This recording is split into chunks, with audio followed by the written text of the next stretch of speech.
Bismillahirrahmanirrahim. Assalamualaikum warahmatullahi wabarakatuh.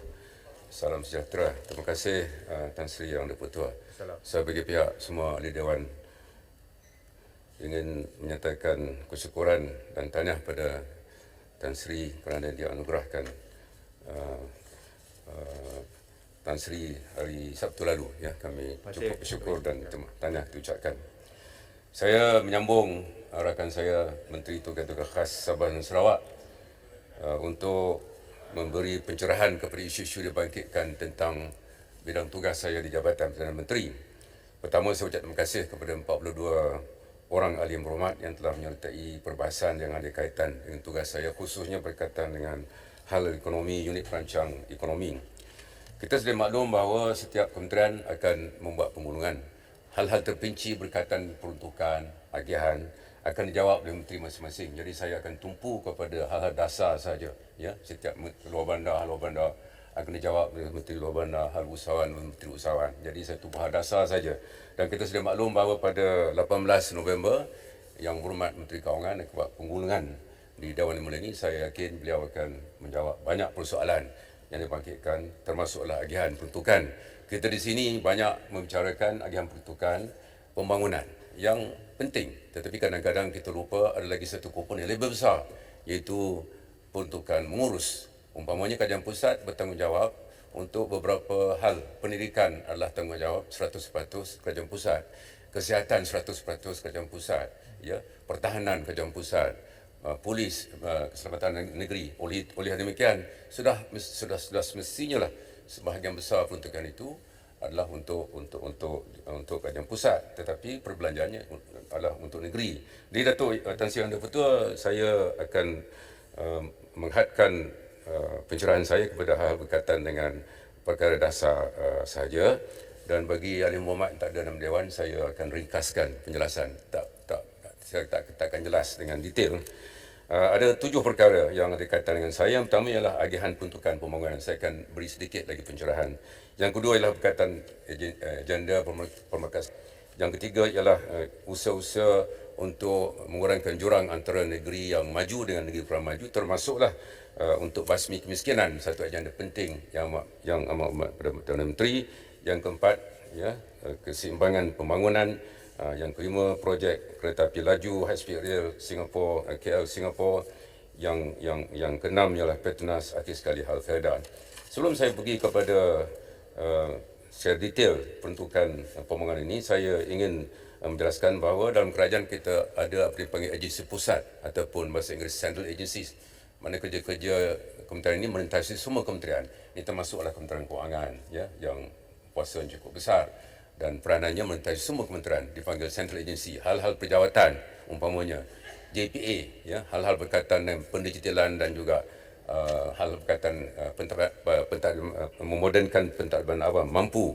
Hal-hal pembangunan ialah EPU, ialah antara 4 agensi pusat. Jadi EPU adalah salah sebuah daripada 4 agensi pusat yang bertanggungjawab. Kami tanggungjawab utama ialah untuk menimbangkan peruntukan yang dipohon oleh kementerian-kementerian. Jadi sebagai makluman yang berhormat, proses untuk memohon peruntukan ini bermula bulan Mac. Jadi mana-mana peruntukan yang tak diluluskan dalam Dewan ini, sama ada dalam Alam ke-12 ataupun bajet dibentang oleh Yang Berhormat Menteri Kewangan, boleh dimohon semula. Ya, proses bermula bulan Mac akan datang. Dan pihak EPU akan mengedarkan surat keliling, dan permohonan dibuat secara dalam talian melalui sistem My Project. Tempoh masanya Mac hingga 1 hingga 31 Mac. Cumanya proses sekarang ialah kita banyak berhubung dengan kementerian. Maknanya kalau hal sekolah, EPU akan dapat perumahan Kementerian Pendidikan. Kalau hal universiti daripada Kementerian yang tinggi. Saya sedia maklum bahawa Kerajaan Negeri dan ahli berhormat mahu juga diterima input daripada Yang Berhormat. Ya, ini antara perkara yang kita dapati dalam sesi lebar urus dengan ahli parlimen. Dan selain daripada input daripada kementerian, ramai ahli berhormat inginkan input itu datang juga dari ahli parlimen. Saya banyak pergi ke negeri. Semalam saya bersama Yang Menteri Besar Johor umpamanya. Jadi ada negeri mohon supaya input negeri diberi oleh perhatian. Yang Berhormat Menteri. InsyaAllah saya bagi saya 2 minit. InsyaAllah.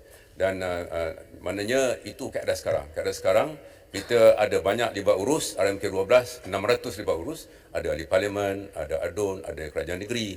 Tetapi apa yang kita kutip daripada Malam Balas dari bawah ialah ahli parlimen dan kerajaan negeri ingin dilibatkan dengan lebih intensif lagi. Kita ambil perhatian kali itu dan sebarang penambahbaikan akan kita buat dalam cycle tahun depan yang bermula bulan Mac. Sila Penggarang. Terima kasih Yang Berhormat. Saya tertarik dengan kenyataan mukadimah pembukaan Yang Berhormat tentang pendekatan dasar oleh kerajaan dan juga disebut tentang kemungkinan memohon semula kalau bajet tidak memenuhi kepada permohonan untuk tahun 2022. Jadi soalan saya pada Yang Berhormat, rata-rata saya mendengar banyak bercakap tentang bank data, data bank, supaya pendekatan ekonomi pembangunan kerajaan pusat itu dapat dinilai dengan kehendak daripada ahli parlimen, daripada bottom up, bukan daripada up to bottom. Terima kasih Yang Berhormat Menteri. Pandangan Yang Berhormat Menteri Kita sudah maklum sudah ada beberapa libat urus di parlimen dan juga di kafeteria dan kita jumpa dengan ahli parlimen. Yang saya nak tekankan sekali lagi, kita mengambil kira pandangan tersebut dan insya-Allah kita akan mengubah suai pendekatan. Tetapi pendekatan yang digunakan sebelum ini yang berfokus kementerian akan teruskan, ya. Cumanya kita akan tambah baik dengan lihat juga kepada permohonan daripada ahli-ahli parlimen. Yang Berhormat Menteri, soalan saya, Yang Berhormat setuju tak kalau kita wujudkan satu bank data? Terima kasih. Kita setuju untuk tambah baik dan bank data ini kita memang dah ada My Project ini yang merupakan platform untuk menerima permohonan projek, merupakan data bank dalam apabila kita terima permohonan projek semuanya masuk dalam My Project. Jadi kita akan fikir kaedah bagaimana input daripada ahli parlimen dapat diambil kira dalam kita menimbangkan projek. Saya nak jelaskan juga bahawa sebelum ini apabila kerajaan menimbangkan projek untuk rancangan 5 tahun, ianya untuk 5 tahun sehinggalah rancangan Malaysia ke-10. 10 ini bermula 2011 hingga 2015, ya. 11, 2016 hingga 2020, sekarang 12. Jadi sebelum rancangan Malaysia ke-10, maknanya 1 hingga 9, atasi yang betul. Kaedah kita ialah untuk menetap satu jumlah untuk 5 tahun. Projeknya nak buat universiti, hospital, mana di awal diperkenalkan plan itu ditetapkan, ya, untuk 5 tahun jumlah peruntukan dan projek. Tetapi bermula rancangan Malaysia ke-10, ya, bermula 2011 kita dah ubah panggil rolling plan setiap tahun, ya. Dulu 5 tahun tak boleh ubah dah, tak dapat ubah kecuali dalam kajian seru penggal. Sekarang ini mengambil kira pandangan dari rakyat, ya, dia lebih anjal, lebih fleksibel, di mana kerajaan menimbangkan setiap tahun. Jadi maknanya itu saya katakan tadi, mana-mana yang tidak dipertimbangkan akan boleh dipohon lagi, cumanya sudah pasti tertakluk kepada pemangku kewangan. Ini kita sedia maklum dalam keadaan COVID ini, kerajaan menghadapi kekurangan kewangan, banyak permohonan, ya. Ada kata anak tiri, ya. Sepanggal saya ingat, ya, guna anak tiri, mungkin Kota Beluk dah ada beberapa anak tiri, ya. Jadi kita semua keluarga Malaysia, ya. Keluarga Malaysia tak ada anak tiri, anak kanan semua. Kita semua satu keluarga. Sudah pastilah dalam satu tansium yang kita federation, kita persekutuan, kita adik-beradik, keluarga, ya, keluarga besar. Maka dalam selaras dengan prinsip keluarga yang berada itu biasa membantu keluarga kurang berada. Jadi negeri-negeri yang kurang maju, kalau dia amalkan cadangan yang disarankan oleh Berhormat, di mana hasil dikutip oleh sebuah negeri, semua yang hantar negeri berkenaan, maka negeri macam Kelantan ataupun Perlis ataupun Kedah tidak akan. Oleh itu dalam semangat keluarga besar, dalam semangat kompromi give and take, dalam semangat untuk mendapatkan jurang. Jadi kalau kita kata nak dapatkan jurang, insya-Allah saya akan bagi, ya. Mohon penjelasan. Sepanggal, insya-Allah. Jadi dalam konteks untuk mendapatkan jurang, kita ambil perhatian. Kita satu federation, kita keluarga yang besar. Maka yang kaya itu yang lebih berada menolong yang kurang berada. Kalau tidak, sampai bila-bila kita akan jurang akan lebih besar. Oleh itulah kali pertama dalam sejarah, kita sebut rakan saya Menteri Tugas Khas tadi, kita ada satu bab khusus dalam RMK 12, bab 7, di mana diperincikan keperluan khusus untuk Sabah. Dan kerajaan sudah menubuhkan majlis khas dan ada jawatan kuasa, 4 jawatan kuasa. Saya fungsikan jawatan sosioekonomi. Saya amat prihatin dan tahu keperluan negeri Sabah, ya. Pembentangan daripada sekolah daif, hospital daif, jalan raya, internet dan lain itu. Kalau dulu mungkin, ya, perhatian diberikan itu memang banyak juga, tapi kali ini saya nak beri jaminan bahawa kerajaan ini, ya, memang faham sangat keperluan Sabah dan Sarawak, dan kita cuba sebaik-baik. Cumanya sekali lagi dua perkara. Yang pertama tertakluk kepada kewangan, kedudukan kewangan. Apapun yang EPU perakukan, tertakluk kepada Kementerian Kewangan. Kewangan kita lihat kepada kemampuan negara secara keseluruhan, ya. Itu yang pertama. Yang keduanya tertakluk juga kepada hasrat kita untuk merapatkan jurang, untuk berkongsi kekayaan negara ini di kalangan negeri-negeri dalam Malaysia, dalam konteks keluarga Malaysia. Sila Boleh. Terima kasih Yang Berhormat Menteri dengan apa yang telah disebutkan sebentar tadi. Saya ingin maklumkan kepada Yang Berhormat Menteri, kita minta penjelasan berkenaan dengan soal anak tiri. Kita sebut ini dalam konteks tadi Yang Berhormat Menteri tentang negeri kaya kena membantu negeri yang miskin. Ya, kita tahu Sabah ini negeri yang kaya. Persoalan yang menyebabkan, bukan saya bukan daripada pembangkang saja yang menyuarakan perkara ini Yang Berhormat Menteri. Daripada blok kerajaan juga menyuarakan perkara yang sama tentang ketidakadilan. Tentang isu. Contohnya, kawasan Kota Marudu sendiri di antara 10 negeri yang termiskin di Malaysia. Daripada 10 daerah yang termiskin di Malaysia, 8 datang daripada negeri Sabah. Jadi kalau Yang Berhormat Menteri sebutkan tentang yang kaya kena berkongsi dengan yang miskin, saya ingin jelaskan di sini bahwa kita hanya menuntut hak kita sebagaimana yang tertulis di dalam Perjanjian Malaysia tahun 1963. Kita tidak ingin kacau hak-hak ataupun sumber daripada negeri-negeri yang lain. Kita cuma minta hak kita sebagaimana yang tertulis di dalam perjanjian itu. Tapi persoalan dia Yang Berhormat Menteri, sekarang ini sudah 58 tahun Malaysia dibentuk. Sabah masih lagi, walaupun sumbernya kaya, negerinya kaya, rakyat yang termiskin ada di Sabah. 8 daerah termasuk Kota Marudu merupakan daerah yang termiskin. Jadi inilah saya minta kalau boleh Yang Berhormat Menteri perbetulkan sedikit. Sebab itu kita minta agar satu transformasi daripada kerajaan, agar empower kerajaan negeri. Agar peruntukan yang sedia ada, saya tidak mau sebut sentuhlah tentang sama ada 5 bilion yang diberikan kepada Sabah itu selaras ataupun sepatutnya. Tetapi kita bermula dahulu dengan isu penurunan kuasa. 5 bilion yang diberikan oleh kerajaan pusat setiap tahun tidak habis dibelanjakan Yang Berhormat Menteri. Dan kalau boleh juga mungkin dalam sidang ini saya ingin bertanya, kalau boleh daripada 5 bilion yang diperuntukkan sejak 5 tahun ke belakang, berapa peratus projek-projek itu ataupun duit itu dibelanjakan sepenuhnya? Terima kasih. Yang Berhormat Menteri. Saya sepanggal saya belum lupa. Pasal masa 3 minit ni kita sambung 2.5 insya-Allah. Yang pertamanya berkaitan hak tadi diterangkan rakan saya Menteri Sabah Sarawak. Ya, kerajaan pusat sudah memberi jaminan melalui majlis khas, ya, telah beberapa kali mesyuarat diadakan dan ada kemajuan, ya, ada kemajuan. Kita harus akui bahawa majlis khas ini telah mencapai beberapa kemajuan. Tak sampai 100%, tapi banyak kemajuan juga. Jadi hal-hal yang disebut Yang Berhormat tadi boleh kita bangkitkan di sana secara tulus, secara objektif, ya, tanpa emosi, ya.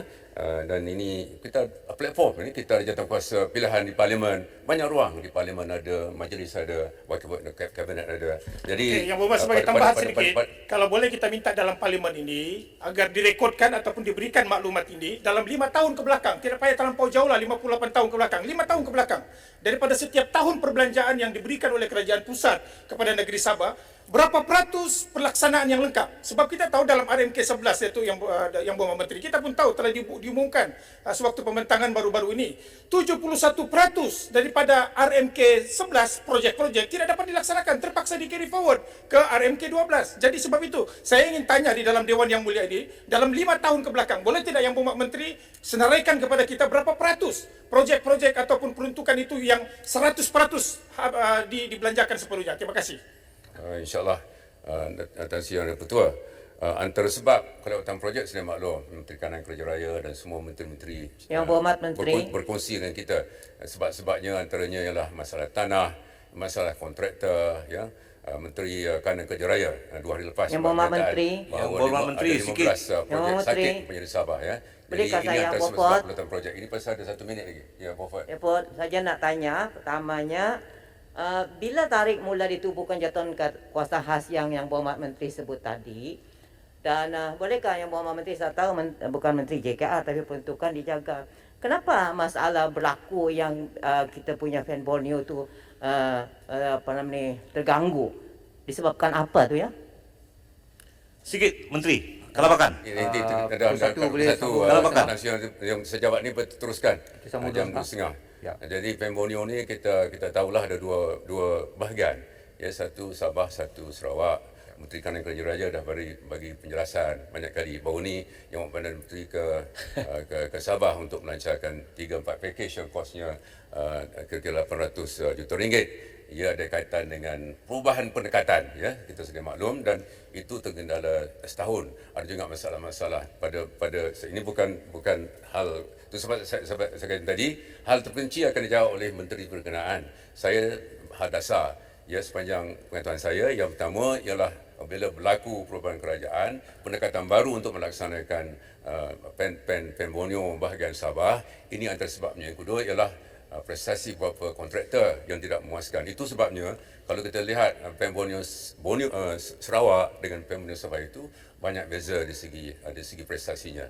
Saya kira Tan Sri Yang cukup setakat ini. Kita berehat dulu. Kita sambung jam 2:30. Terima kasih. Assalamualaikum warahmatullahi wabarakatuh. Terima kasih Datuk Yang Dipertua untuk membolehkan saya sambung semula jawapan kepada isu-isu dibangkitkan Ahli Berhormat.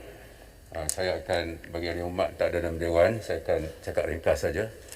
Bagi yang ada lebih sedikit, saya nak sambung intervensi daripada sahabat kita ada Sepanggar. Jadi untuk Yang Berhormat, bagi rancangan Malaysia ke-11, peruntukan untuk Sabah ialah 23 bilion yang belanja 75%. Ini antara lain oleh kerana COVID-19 yang menyebabkan banyak projek tergendala tahun lepas. Kita sudah maklum, ada lockdown sebagainya, ada juga masalah kontraktor, masalah tanah. Apapun kerajaan memandang serius tentang prestasi pelaksanaan projek-projek ini, dan Perdana Menteri sendiri akan mengadakan mesyuarat awal bulan depan, bulan Disember, untuk pantau RMK 12 dan juga untuk pantau pelaksanaan projek-projek pembangunan diurustiakan oleh unit perancang ekonomi. Saya sendiri bersama Tan Sri Ketua Negara dan masa ke semasa juga fungsi mesyuarat pemantauan projek-projek pembangunan. Besok jam 12.30 saya dan KXN akan fungsi mesyuarat ke semua KSU untuk meliti prestasi setiap kementerian dalam melaksanakan projek pembangunan, dan hal-hal dibangkitkan oleh Sepanggar, Kota Belud, rakan-rakan daripada Sarawak dan lain, kita akan ambil perhatian. Itu bagi menjawab daripada Sepanggar. Satu lagi saya nak terangkan kepada Yang Berhormat ialah berkaitan dengan konsep DE asas, pembangunan asas. Pembangunan ini akhir-akhir ini kita ada 3-4 kategori. Yang pertama ialah pembangunan asas. Yang asas ini bermakna bahawa projek-projek yang konvensional seperti jalan raya, seperti untuk luar bandar, untuk sekolah, untuk hospital dan lain-lain. Manakala peruntukan-peruntukan yang dianggap sebagai bukan asas adalah peruntukan yang berkaitan dengan reklasifikasi. Dulunya merupakan projek-projek di bawah mengurus, tetapi COVID ini dipindahkan kepada pembangunan. Ini ada kaitan dengan projek-projek penyelenggaraan jalan raya, projek-projek pemulihan yang dilaksanakan oleh kerajaan untuk mengatasi masalah beberapa buah syarikat. Ya. Jadi yang sebenarnya peruntukan asas atau pembangunan asas tahun depan ialah 40.5% berbanding dengan jumlah pembangunan 75.6%. Ya. Jadi 75.6% jumlah peruntukan pembangunan, tetapi peruntukan untuk asas cuma 40.5. Oleh itu apabila kita melihat kepada agihan mengikut negeri yang kita gunakan seperti terangkan Yang Amat dalam ucapan RMK 12 ialah peratusan kepada di asas ataupun pembangunan asas. Jadi dengan itu maka bagi Sabah ialah 5.1 bilion, 17.8% daripada peruntukan penggunaan asas. Bagi Sarawak 4.4 bilion lah 15.4% berbanding dengan jumlah peruntukan. Itu cara kita, ini diterangkan dalam ucapan Perdana Menteri, dibezakan pembangunan asas dengan bentuk pembangunan yang lain. Itu sebagai pencerahan kepada semua ahli berhormat. Ahli berhormat Pontian dan beberapa ahli berhormat lain telah mohon agar kerajaan dapat membekalkan senarai projek-projek pembangunan dalam kawasan parlimen masing-masing. Ini merupakan permintaan daripada semua ahli parlimen, termasuklah bila kita mengadakan lebat urus pada 27 September, di mana ramai ahli parlimen yang mahu senarai projek-projek ini. Ini akan mengambil masa sedikit kerana seperti saya maklumkan juga pagi ini, fokus kita ialah peruntukan ikut kementerian Pendidikan, Kementerian Luar Bandar, tidak ikut parlimen, ikut negeri kita ada. Parlimen ini memerlukan masa sedikit dan kita akan maklumkan Ahli Berhormat bila senarai ini dapat kita bekalkan pada Ahli Berhormat. Saya cukup faham kenapa Ahli Berhormat mahu senarai ini untuk membolehkan kita pantau dan juga untuk maklumkan pengundi kita bahawa atas usaha kerajaan maka projek-projek ini diluluskan untuk tahun depan. Seterusnya, banyak hal-hal yang berkaitan dengan Bumi Putera dimarketkan daripada Teberau, Pontian, Lalu Gajah, Bandar Kuching, Wangsa Maju, Pasir Salak. Ya. Aku semua yang berucap menyatakan dasar untuk membantu Bumi Putera itu bagus, dasar yang baik, yang perlu untuk memastikan negara kita aman tenteram, untuk membolehkan kita kongsi kekayaan. Semua ahli parlimen tanpa kecuali menyatakan dasar ini dasar yang baik yang perlu diteruskan. Cumanya beberapa perkara dibangkitkan termasuklah keterisan pelaksanaan, termasuklah hal berkaitan dengan ekuiti. Saya mula nak jawab ekuiti yang dibangkitkan oleh Pasir Salak dan beberapa ahli berhormat yang lain. Yang pertamanya, saya nak maklumkan bahawa angka terkini 2019 menunjukkan bahawa ekuiti Bumi Putera 75%, ya, 17.2%.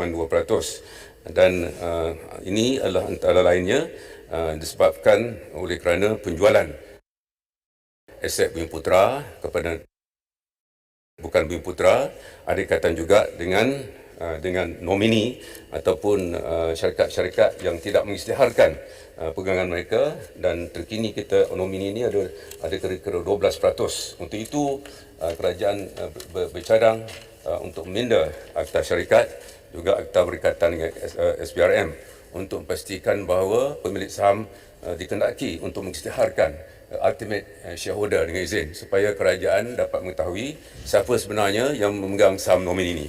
Sekarang ini nomini ini agak tinggi, seperti saya katakan tadi, ialah kira-kira 12%. Yang keduanya, Datuk Yang Dipertua, dasar kerajaan pada masa ini ialah untuk sektor-sektor tertentu, khususnya pembuatan. Kerajaan membenarkan pemilikan 100% oleh pelabur asing. Apabila MITI dan MAIDA mempromosikan pelabur keluar negara, maka bila mereka melabur di Pulau Pinang ataupun Johor atau Lembah Kelang, kerajaan membenarkan syarikat-syarikat ini memiliki 100% daripada saham tersebut.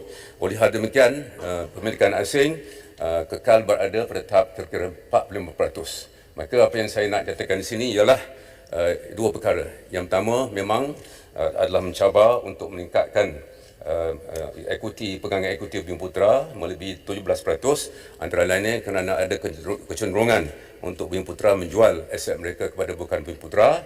Yang kedua, ada masalah struktural, ya, di mana kita dapati bahawa dengan adanya dasar yang membenarkan pemilikan 100% dalam bidang pembuatan, maka pegangan asing dalam negara kita, umpama bank, syarikat-syarikat multinasional, ini satu dasar yang pada pandangan kerajaan penting.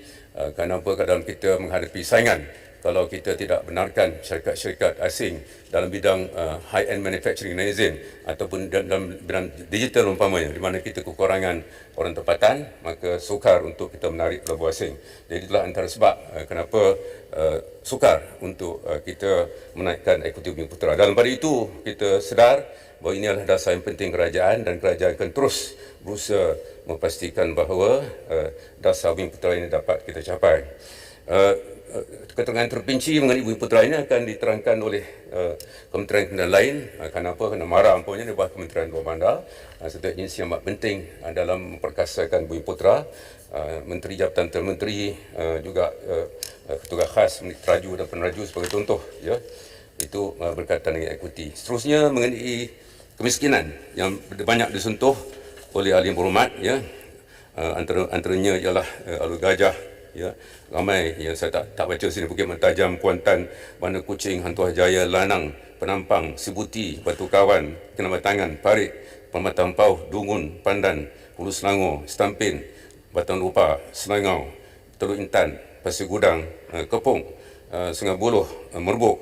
Ini antara ahli berhormat yang bangkitkan tentang hal kemiskinan. Saya nak terangkan beberapa perkara. Ini agensi yang penting bagi kerajaan. Oleh itu sebabnya dalam membentangkan Arif ke-12, Perdana Menteri antara lain menekankan bahawa adalah menjadi hasrat kerajaan untuk menghapuskan miskin tegar menjelang tahun 2025. Dan apabila kita bercakap tentang miskin, ia menotasi bukan saja bumi putra. Kebanyakan miskin bumi putra kerana majoriti rakyat kita bumi putra. Tapi kerajaan tahu bahawa ada orang Cina yang miskin, India yang miskin dan bangsa lain juga. Maka dalam kita mengenai isu kemiskinan, kita tidak kira bangsa, ya, dan kita juga tidak tertumpu luar bandar. Sebenarnya miskin bandar ni ialah 45% daripada lebih ramai miskin di bandar daripada miskin di luar bandar.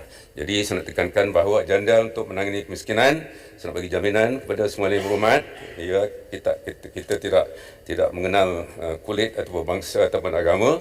Kerajaan bertekad untuk membasmikan miskin tegar. Miskin tegar ni ialah kalau dalam konteks sekarang pendapatan isi rumah RM1169, satu keluarga sebulan, ya, ini adalah mencukupi untuk makan saja. Jadi kalau pendapatan dikurang 1169, mana keluarga takkan. Maka kerajaan berhasrat untuk menghapuskan kumpulan ini. Untuk itu kita sedang memurnikan data IKASIH. Pada masa ini IKASIH punji di bawah ICU ada 505,000 miskin. Daripada jumlah tersebut 262,000 adalah miskin tegar. Bermaknanya kita nak hapuskan miskin tegar, angkanya sekarang 2,000. Jadi angka-angka ini sering kali dipertikaikan oleh Yang Berhormat, ya, dan ICU faham perkara ini dan akan diadakan usaha untuk memutihkan angka IKASIH supaya ia diubah sesuai dari semasa ke semasa mengikut keadaan semasa, ya. Itu berkaitan dengan data yang dipun oleh Yang Berhormat. Satu lagi ialah PDPS, Pusat Data Perlindungan Sosial. Ini merupakan satu pusat data yang berpusat, dibangunkan oleh Jabatan Perangkat Malaysia.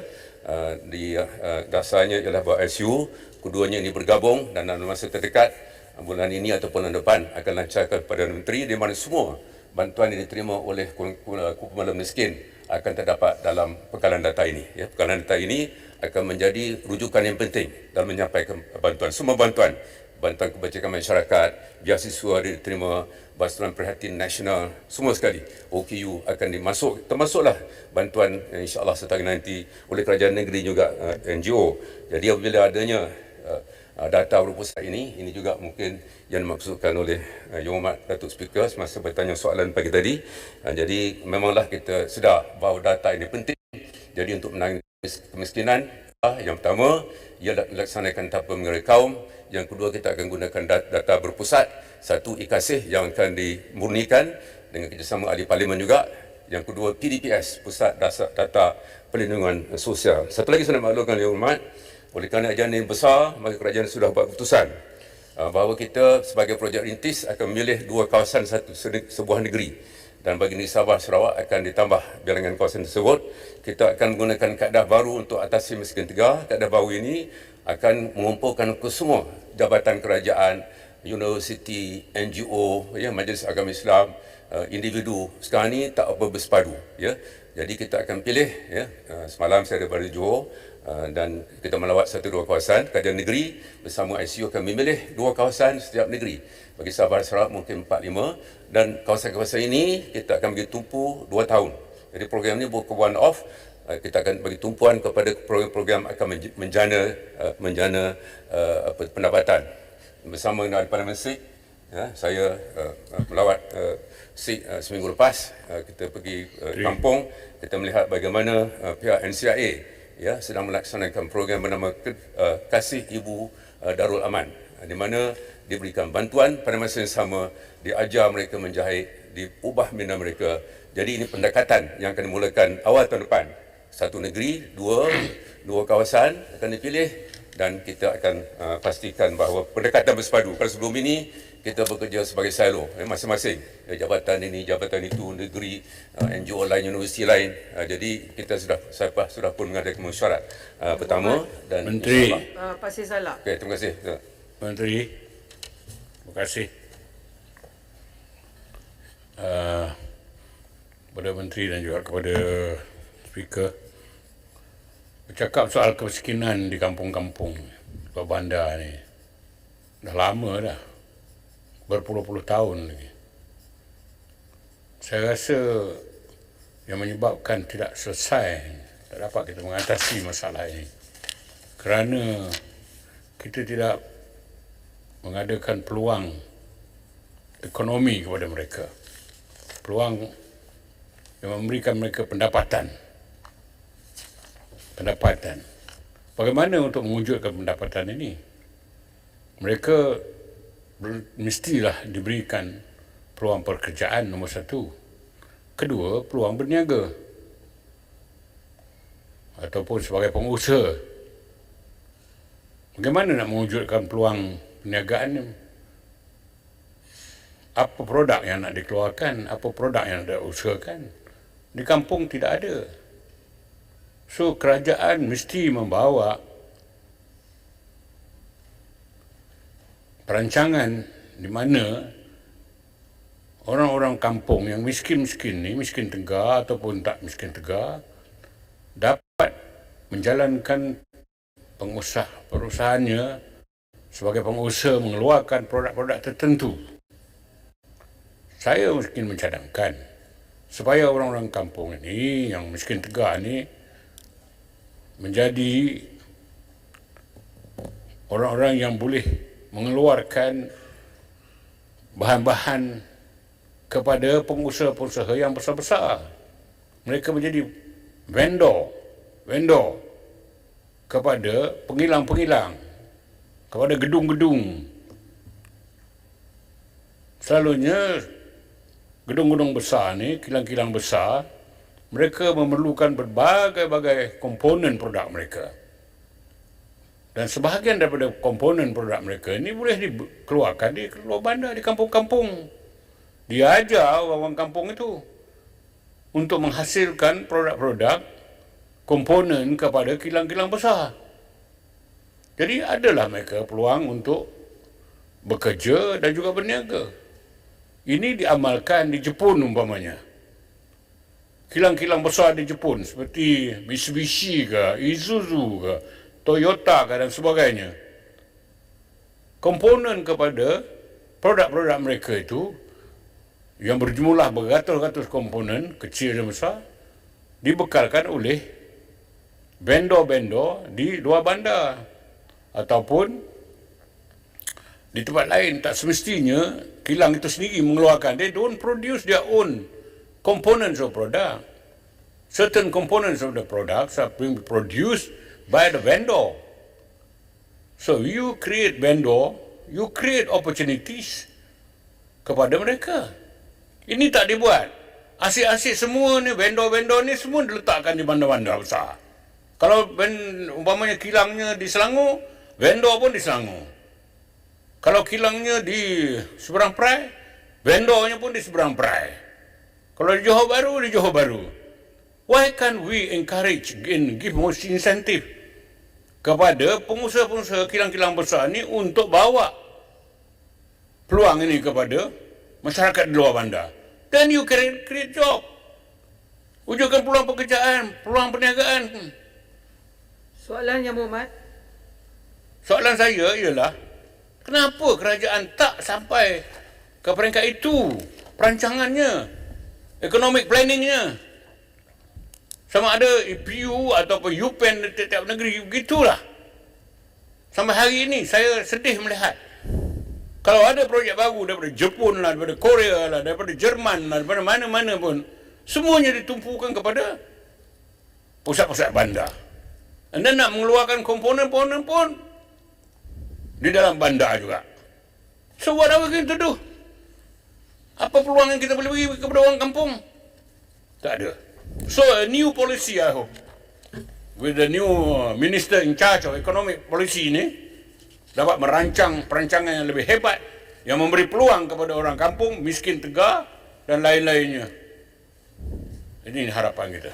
Terima kasih. Terima kasih Wakil Datuk. Menteri Terima kasih Labuan. Datuk yang kedua. Terima kasih Yang Berpesalah. Labuan sekali ke? Labuan, Wakil Menteri. Satu dulu. Sikit InsyaAllah, je. sebagai peluang. Sekejap. Takut Apa dia pasal Menteri? panjang soalan, saya kena takut terlupa.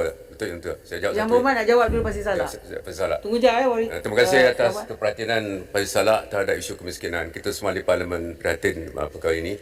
dan yang berhormat bersalah melawat Indonesia 3-4 hari lalu, Indonesia mengisytiharkan bahawa tahun 2024 mereka nak hapuskan miskin tengah. Negara China, Presiden Xi Jinping bulan Februari tahun ini mengisytiharkan di China sudah tidak ada miskin tengah. Ya, satu negara 1.4 bilion manusia tidak ada miskin tengah. Maka tiada sebab kenapa Malaysia sebagai sebuah negara yang sedang membangun ini tak dapat menghapuskan miskin tengah pada 2025. Itulah motivasi kita. Saya nak bagi dua contoh lah.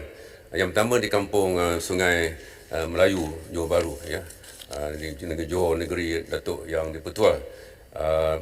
Mereka terlibat dengan pengambilan balik tanah, mereka nelayan, tetapi pihak Iskandar melalui penglibatan Ketua Kampung Pengurusi JKPP, Tok Pandak nama dia, saya jumpa dia semalam, ya.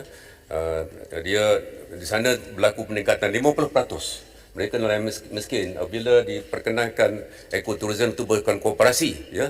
Satu orang bayarannya RM30 untuk naik perahu untuk memancing, dan ada restoran asam pedas di situ yang juga diusahakan koperasi. Jadi dua sumber pendapatan. Satu, RM35 satu passenger yang pergi untuk pancing, yang kedua dari koperasi. Ini satu model yang sangat berjaya dan kita akan teruskan mantat model tersebut.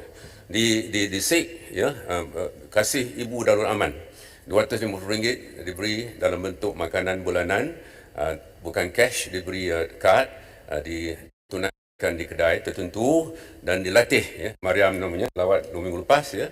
Dia diajar juga menjahit dan sekarang ni jahitan beliau ini dijual ke seluruh negeri melalui negara melalui online. Jadi selain daripada vendor yang disebutkan oleh Yang Hormat Faisal itu, kita jangan perlekehkan pendekatan tradisional, ekoturism di Sungai Melayu Johor Bahru ini, yang potensi besar. Pendapatan mereka naik lepas Covid ni. Sekarang ni PKP dah fasa 4 di Johor ini, domestic tourism, ya, melonjak dengan begitu ketara, dan ini satu kaedah.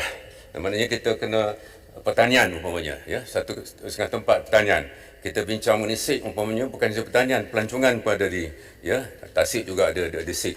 Jadi kita ikut keadaan. Apapun saya nak ulang sekali lagi, kita akan pilih mula awal tahun depan 2 kawasan di setiap negeri untuk dibangunkan secara holistik. Kalau sesuai vendor, maka vendor lah dia. Pertanian lah dia. Kalau pelancongan lah dia. Ini pendekatan bersepadu ini kita harap akan menjadi pembangkit kepada usaha kita menghapuskan miskin tegar menjelang 2025. Terima kasih Datuk M2, saya serahkan. Yang Berhormat Labuan. Terima kasih YB Menteri.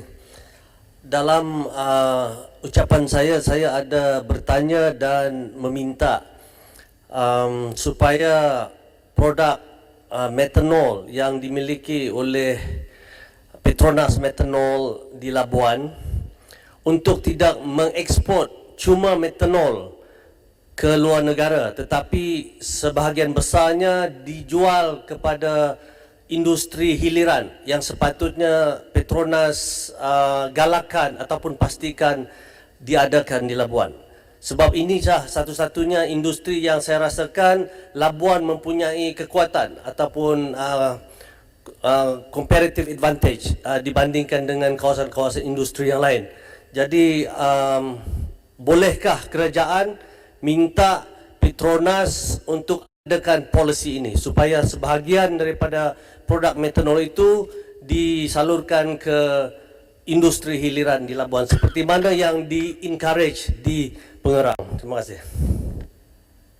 Terima kasih Labuan. Memang yang Labuan bangkitkan kali ini dalam ucapan beliau memang ada pun dalam jawapan kemudian, tapi saya jawab sekarang lah. Maknanya betul, yang pertama metanol dikeluarkan dalam kuantiti yang amat besar di Labuan, salah satu pengeluaran yang terpenting di Labuan. Ini bergantung kepada permintaan dan penawaran, ya. Kerana sentiasa terbuka tentang perkara ini. Yang dimaksudkan itu ialah untuk menggunakan metanol sebagai mentah untuk membangunkan industri hiliran. Dan ini bergantung sudah pasti dengan industri hiliran itu apa, pelabur, ya. Ini sentiasa dalam perhatian, tapi buat masa ini metanol itu digunakan hampir semuanya diekspor dan tidak ada yang digunakan untuk industri hiliran di Labuan. Jadi bergantung kepada promosi, melibatkan Maeda, MITI dengan insentif-insentif daripada Petronas juga sentiasa mencari jalan bagaimana boleh dikembangkan lagi industri hiliran, bukan saja di Labuan tapi di mana Petronas beroperasi lah, seperti di Kemaman, di Miri dan banyak lagi tempat Petronas beroperasi. Jadi kalau dengan izin Datuk Yang Betul saya teruskan, dah selesai bab kemiskinan, Teluk Intan ada bangkit mengenai projek khas, ya, iaitu kalau dalam butiran ni jabatan P6 ya, muka surat 109 ya, berkaitan dengan projek khas ya. Saya ingin menerangkan bahawa butiran ini ialah berkaitan dengan projek-projek yang tak termasuk dalam belanjawan yang musak. Umpamanya tahun ini bila berlaku banjir, tak salah saya orang Johor tahu, hujung tahun lepas banjir teruk di Kota Tinggi ya, dekat berhampiran dengan Pengerang lah. Maka banyak kerosakan sungai dan bangunan-bangunan, maka 100 juta ringgit telah diperuntukkan daripada peruntukan ini, peruntukan khas ini ya. Satu lagi ialah projek-projek kecil, 500 juta ringgit diberikan kepada ICU untuk membolehkan projek-projek kecil laksanakan di seluruh negara. Itu antara perkara yang digunakan untuk putaran ini. Tahun depan jumlah yang sama disediakan dan ia akan digunakan bukan sahaja untuk projek kecemasan, tapi saya nak maklumkan bahawa tertakluk kepada persetujuan Perdana Menteri, kita akan gunakan sebahagian besar peruntukan untuk projek-projek kemiskinan. Saya sebutkan tadi, katakan kita ada 40 lokasi seluruh negara untuk kita melaksanakan pendekatan bersepadu menangani miskin tegar, termasuk bandar, luar bandar, semua kaum ya. Katakan 40, kalau kita perlukan 2 juta setahun umpamanya, itu sudah hampir 100 juta. Jadi sebahagian daripada peruntukan untuk menghapuskan miskin tegar akan kita gunakan daripada peruntukan 93 butiran 93500 muka surat 109 di bawah JPM P6. Itu sebagai menjawab pertanyaan Tok Intan. Beliau tak ada, saya tak pergi lebih lanjut. Beliau juga bertanya tentang dana fasilitasi 200 juta ringgit untuk tahun depan. Ini adalah untuk membolehkan kerajaan membantu projek-projek strategik tertentu ya, untuk membolehkan projek PFI, Public Private Partnership dilaksanakan. Itu menjawab Teluk Intan. Seterusnya saya pergi kepada Petronas dan akhir sekali Felda. Kemudian Felda, rakan saya jemput, tak ada di sini, mungkin ada di negeri Melaka. Ini pengurusi Felda di sini. Saya percaya besuk dari sini bila beliau dengar. Ini satu perkara yang seringkali dibangkitkan oleh Focus Group. Untuk makluman ahli Dewan, ahli yang berhormat, saya dan Yang Berhormat Besut telah menubuhkan setahun lalu Focus Group di Felda ya. Yang Berhormat Datuk Yang Ketua pun pernah hadir sekali mesyuarat ini. Dihadiri ramai ahli berhormat di mana semua isu-isu Felda dibangkitkan di sini dan banyak dibincangkan hal-hal Felda, termasuklah rumah generasi kedua ni yang banyak kali dibangkitkan oleh Yang Berhormat. Isu utama di sini ialah kekurangan peruntukan kerana model yang digunakan sebelum ini, di mana kos bina rumah ialah kira-kira 200,000 sebuah rumah dijual pada 100,000 lebih kurang subsidi 100,000. Bermakna setiap rumah yang dibina kerajaan perlu mengeluarkan peruntukan 100,000 ringgit ya. Itu antara kekangan yang kita hadapi. Perancangan awal untuk bina 20,000 unit rumah di seluruh negara untuk generasi kedua, tetapi yang diperuntukkan kecil saja 8,000 disediakan, tetapi oleh kerana kekangan untuk menyiapkan rumah yang belum selesai ini, kita perlukan sekurangnya 600 juta ringgit. Ini juga dibangkit menjadi berhormat Pengerang, Yang Berhormat Datuk Yang Di-Pertua. Ini juga kita bincangkan dengan Kamar Khas. Yang Berhormat Datuk Yang Di-Pertua membangkit perkara ini dan kawasan Pengerang. Saya telah memberi jawapan dan ini dalam perhatian Yang Berhormat Besut, pengurusi Felda yang sentiasa ambil berat tentang perkara ini. Itu berkaitan dengan Felda. Petronas ini banyak dibangkitkan. Ada hal-hal berkaitan dividen ya. Dividen ini berkait dengan Kementerian Kewangan. Besar kemungkinan akan dijawab oleh Menteri Kewangan. Ada kaitan dengan hasil. Saya jawab hal-hal yang di luar liputan Kementerian Kewangan, khususnya daripada Yang Berhormat Bersebuti ya. Yang Berhormat Teluk Intan ada bangkit perkara ini mengenai Petronas ini. Labuan sudah jawab tadi bagi metanol. Labuan sudah jawab ya. Jadi ini terakhir daripada saya. Jadi Si Buti mencadangkan supaya Petronas mengembalikan operasi minyak dan gas di Sabah dan Sarawak diuruskan oleh kerajaan negeri masing-masing. Ya, ini cadangan Si Buti. Ya, untuk makluman ahli Muhammad, Jawatankuasa Bersama di antara Kerajaan Pusat dan Kerajaan Negeri Sabah dan Kerajaan Negeri Sarawak telah ditubuhkan bagi membincangkan isu berkaitan minyak dan gas. Kerajaan Negeri Sarawak dan Petronas telah menandatangani seperti kesedaran maklum Commercial Settlement Agreement pada 7 Disember 2020, mana Kerajaan Negeri Bersama di antara Kerajaan Persekutuan Negeri Sabah dan Petronas sedang dalam proses penyediaan terma rujukan. Hak-hak Negeri Sabah dan Sarawak kekal terpelihara berdasarkan Perlembagaan Persekutuan. Pertanyaan Teluk Intan, ya, mencadangkan Petronas disenaraikan di Bursa Saham. Seperti yang umat sedia maklum, Petronas adalah sebuah syarikat minyak dan gas milik penuh Kerajaan Malaysia melalui Kementerian Keuangan, diperbanankan dan bertanggungjawab dalam pembangunan sektor serta lapangan minyak dan gas. Teluk Intan mencadangkan supaya laporan keuangan Petronas diumumkan dan Petronas diletakkan di bawah pemantauan Parlimen bagi meningkatkan ketulusan. Sebagai entiti komersial ditubuhkan di bawah Akta Syarikat 1995, Petronas mengamalkan aspek tabik urus korporat yang baik, good corporate governance practices. Sebagai bukti accountability yang diamalkan oleh syarikat, Petronas sentiasa melaporkan perkembangan dan pencapaian syarikat khususnya proses keuangan setiap suku tahun. Dan semuanya ini dalam public domain, Datuk Yang Ditua, dan tahunan, ya, setiap suku tahun dan tahunan di laman web syarikat yang boleh diakses oleh orang awam. Pun Petronas tidak disenaraikan di Bursa Saham. Persatuan sentiasa terbuka untuk meneliti perundangan dan dasar mengikut keadaan semasa, tetapi Kerajaan Persekutuan tidak berhasrat untuk meminda dan masukkan Akta Pembangunan Petroleum PDA 1974. Maintenol sudah jawab, ya. Jadi Yang Berhormat Menteri Datuk Sibuti. Yang Yang Berhormat Menteri. Itulah antara perkara utama yang bangkitkan saya. Sepanggar. Saya ada masa sikit, saya boleh. Petronas. Tadi Sepanggar datang lewat. Ya. Ya. Saya kawan saya ni. Jam. Tadi Yang 10 Berhormat minit lewat. Menteri. Saya tak patut layan dah. Yang Berhormat Menteri Sibuti dulu berdiri. Okey, boleh bagilah peluang sikit. Sibuti. Terima kasih Yang Berhormat Menteri. Berhubung berkenaan tentang pembangunan Petronas, saya ingin bertanya kepada Yang Berhormat Menteri. Petronas dan juga ACB telah menjalankan kerjasama untuk membangunkan teknologi ataupun ekonomi hidrogen di Sarawak, dan juga saya melihat ini adalah satu potensi besar.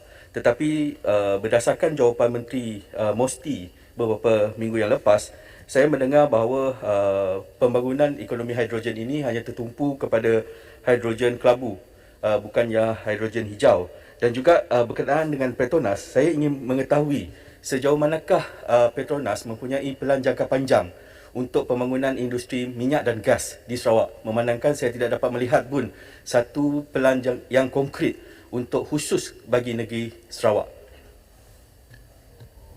Boleh. Bukti yang pertama mengenai ekonomi hidrogen, Petronas adalah antara syarikat Malaysia yang paling terkehadapan dalam membangunkan teknologi hidrogen dan sudah membangunkan di Sarawak. Dan tak salah saya, satu shipment sudah pun dieksport ke negara Jepun. Jadi ini antara pencapaian Petronas, ya, dan Petronas committed untuk meneruskan untuk terus membangunkan industri hijau. Ini adalah the future, ya, masa depan ialah hijau. COP26 baru selesai di Glasgow, walaupun tidak menepati hasrat kita kebanyakan negara untuk mengurangkan global warming suhunya 1.5 darjah sentigrade, tetapi ada juga sedikit sebanyak pencapaian. Jadi Petronas juga telah membuat komitmen untuk net zero carbon emission 2050, satu syarikat Malaysia yang berbuat demikian.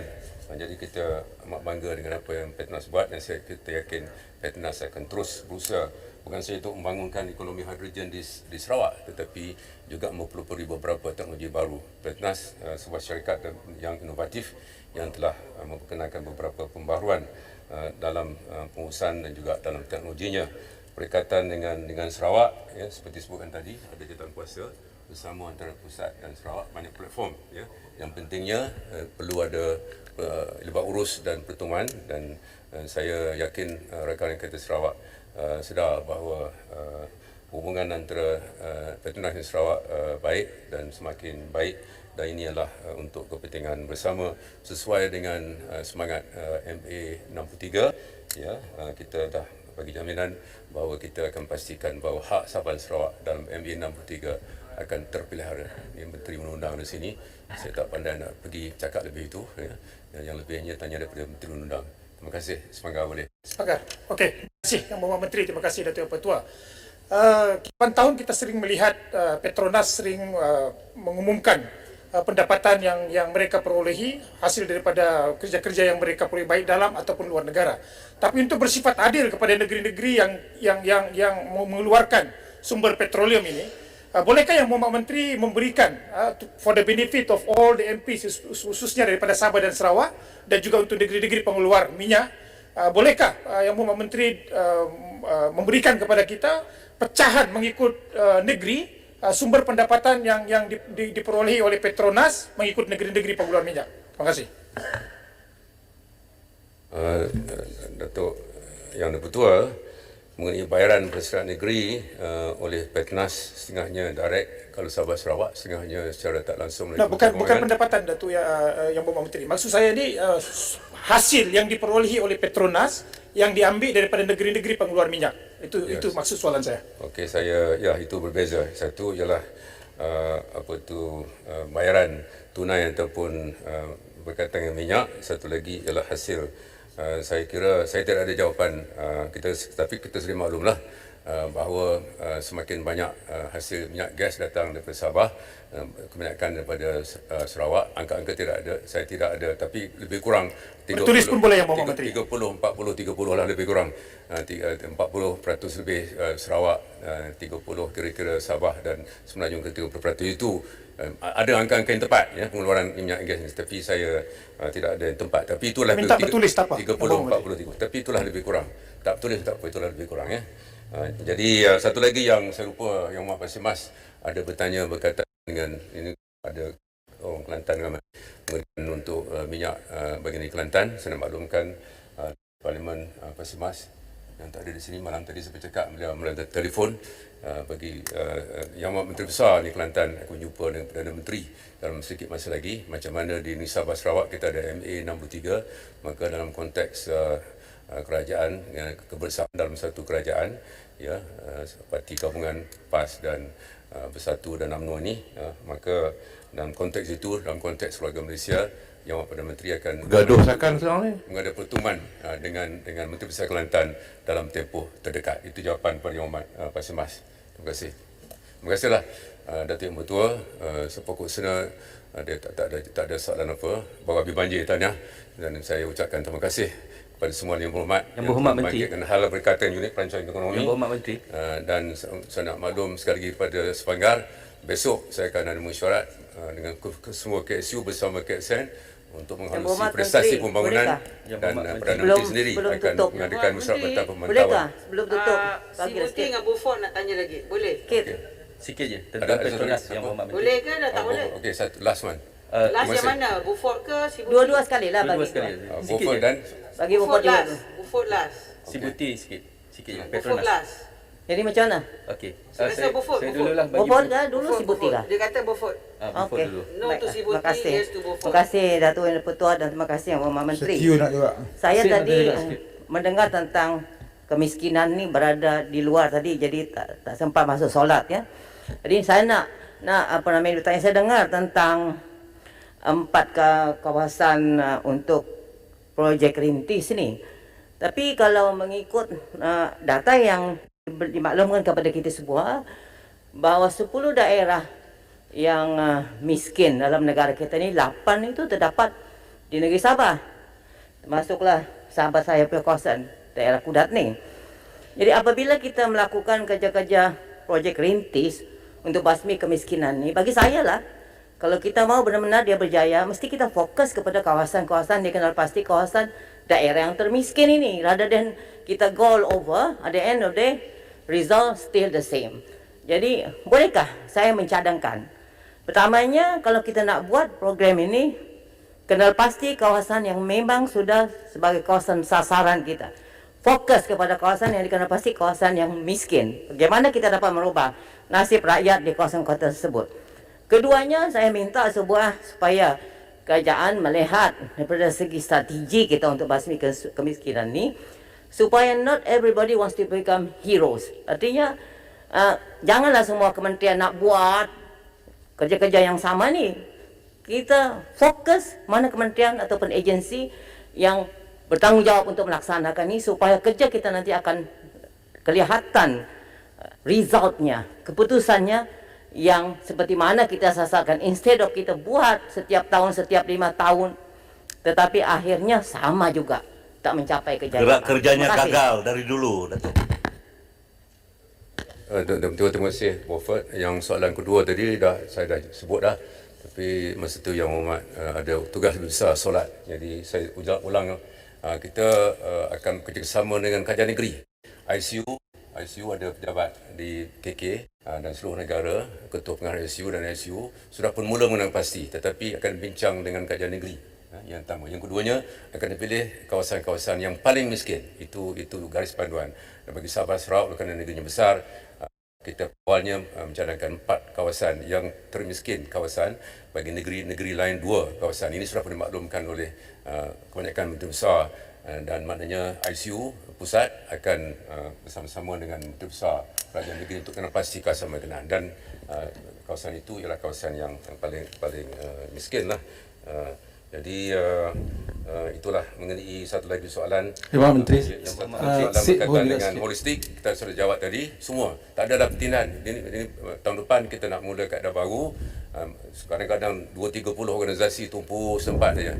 Kadang-kadang buat benda sama, banyak pembaziran. Jadi kaedah baru bermula Januari, kaedah holistik, di mana kita bersama dengan NGO, dengan universiti, dengan yayasan, dengan kerajaan pusat, kerajaan negeri, individu, syarikat, kita bersama untuk, dan usaha ini sudah dimulakan minggu lepas, kita sudah ada perbincangan awal, dan akhir tahun ini kita akan kenal pasti lokasi setelah berbincang kerajaan negeri, dan bermula awal tahun depan kita akan gunakan pendekatan bersepadu yang kita akan insya-Allah elakkan pembaziran sumber dan juga tenaga dan kewangan. Terima kasih. Okey. Yang Berhormat Menteri daripada Sibuti. lepas tu sikit boleh sikit ya. Okey. Yang berkenaan dengan Petronas, Yang Berhormat Menteri, Sibuti pernah membangkitkan isu ini pada tahun 2018 dan juga 2019 berkenaan tentang isu telaga yang telah ditinggalkan ataupun legacy well di dalam industri minyak yang telah ditinggalkan oleh syarikat minyak Shell pada sekitar 1930-an sehingga 70-an, dan semua legacy well ini adalah tanggungjawab Petronas dan pernah dibawa kepada kerajaan negeri oleh eksekutif Petronas pada tahun 2019. Sehingga kini masalah tersebut belum lagi diselesaikan, dan juga saya mencadangkan sekiranya Petronas bertanggungjawab untuk menutupkan semua legacy well ini, saya mencadangkan agar kerja-kerja ini dimasukkan ke dalam commercial settlement agreement supaya vendor-vendor dan juga pengusaha-pengusaha kontraktor minyak di Sarawak dapat memanfaatkan kerja-kerja berkenaan tentang telaga yang ditinggalkan, memandangkan telaga-telaga ini sudah mula mencemar di sekitar Bandaraya Miri. Betul, itu soalan akhir. Kali ini kalau khususnya boleh dibangkitkan jatuh bersama antara Petronas dan negeri Sarawak, itu legacy well yang disebutkan oleh Umat Sebuti tadi. Terima kasih. Itu Ya Mak Menteri, sikit daripada seat last mungkin. Daripada seat sikit je ya. Boleh, terima kasih Yang Mak Menteri. Yang pertama saya nak ucap terima kasih sebanyaknya kepada Yang Mak Menteri di atas lawatan dan libat urus di daerah Sik pada 5 hari bulan yang lalu. Jadi ada pusat, ada negeri, ada SDO, ada DO. DO Sik buat penentangan, dan kita buat keputusan dia maklum, dan ada juga wakil Universiti Kebangsaan Malaysia. Kedua universiti ini menyatakan kesediaan untuk membantukan golongan miskin 3 ini untuk mengubah sikap mereka supaya mereka menjadi rakyat ataupun rakyat Malaysia yang berjaya. Terima kasih. YB Menteri, satu soalan dari Kalawakan boleh? Okey, lagi 56 saat. Papa cepat. Kalabakan. Saya ingin sentuh pasal projek khas. Saya ingin minta Menteri memastikan bahawa kawasan-kawasan pembangkang yang tidak sign MOU juga dapat diturunkan dana ini untuk projek khas. Yang kedua, bilakah Pelda boleh menambah peneroka-peneroka baru di Sabah? Terima kasih. Mesti Pelda besok ada. Sekarang ini kerajaan tidak bercadang untuk menambah peneroka baru. Dah lama ada berhenti ke 20 tahun yang lalu atas sebab-sebab tertentu. Jadi lepas ni Kalabakan berbincangan dengan besok lah. Yang satu lagi tu kita ambil perhatian lah cadangan Kalabakan. Terima kasih Datuk Yang Bertuah, Yang Berhormat yang telah membantu hal berkaitan dengan portfolio di Jabatan Menteri. Wabillahi taufiq wal hidayah. Wassalamualaikum warahmatullahi wabarakatuh.